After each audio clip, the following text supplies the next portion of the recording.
ఉన్నదని మేము బతికినాము. మేము ఎక్కడికి పోము ఇప్పుడు.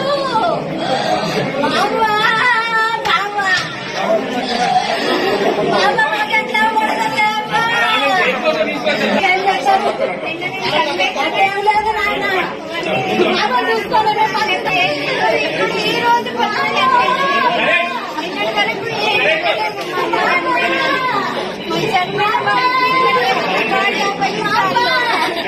మంచుకుంటుందంటే లక్షలు ఏం జరిగింది పైసలు బేరవాడిల్లు పైసలు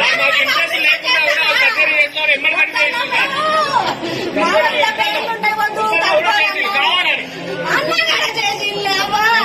మొన్న చేసిండు, నిన్ననే చచ్చిపోయిందని మళ్ళా నిన్న చేసిండు. రక్తం గడ్డ కట్టించాను మళ్ళా తీసిండు. నిన్నటి నుంచి మీరు రావద్దని చూడనియలేదు.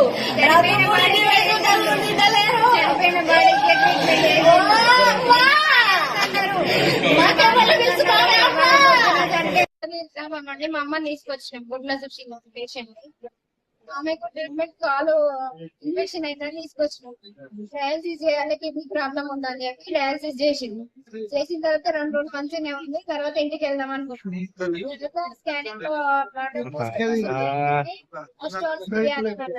ఇప్పుడే వెంటనే వేస్తే ఏమవుతుందో, ఆమె ట్రీట్మెంట్ తట్టుకుంటుందో తట్టుకోదో అని 2 రోజులు ఆలోచించి వద్దన్న తర్వాత మళ్ళీ తర్వాత సార్ వాళ్ళు చేయించుకోండి బాగానే ఉంటుంది అని చెప్పి రేట్ మాట్లాడుకొని చేయించుకోమమ్మా అంటే మళ్ళీ ఆలోచించుకొని చెప్తామని చెప్పి మేము ఆలోచించుకొని చేయమన్నా. బాగుంటది అనే కదా చేయమనేది.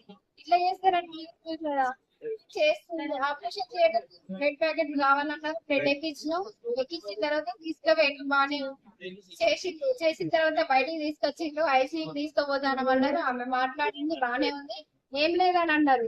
అన్న తర్వాత లోపలికి వెళ్ళి హెవీ బ్లీడ్ అవుతుంది, బ్లీడ్ అయితే బ్లడ్ ప్యాకెట్ ఎక్కియాలనే సీరియస్ ఉందని చెప్పిన తర్వాత మాకు ఏమైందో లోపల చూడనివ్వలేదు, రానివ్వలేదు. రానియకపోతే మేము నైట్ మా బావ బ్లడ్ ప్యాకెట్ తెచ్చిండి అయిపోయిన తర్వాత తెల్లారి పొద్దున ఆల్రెడీ ఆమె మొన్న నైట్ చనిపోయినట్టుంది తెలియదు మాకు. నిన్న మళ్ళీ పొద్దున ఓపెన్ సర్జరీ అని చెప్పి అదంతా ఓపెన్ చేసి బ్లడ్ ఎక్కించి ఇదంతా క్లాట్ అయిందంతా తీసేసి ఆమె చనిపోయిన బాడీకి అవన్నీ వేసింది సార్ వాళ్ళు. మాకు ఏం చెప్పకుండా బానే ఉంది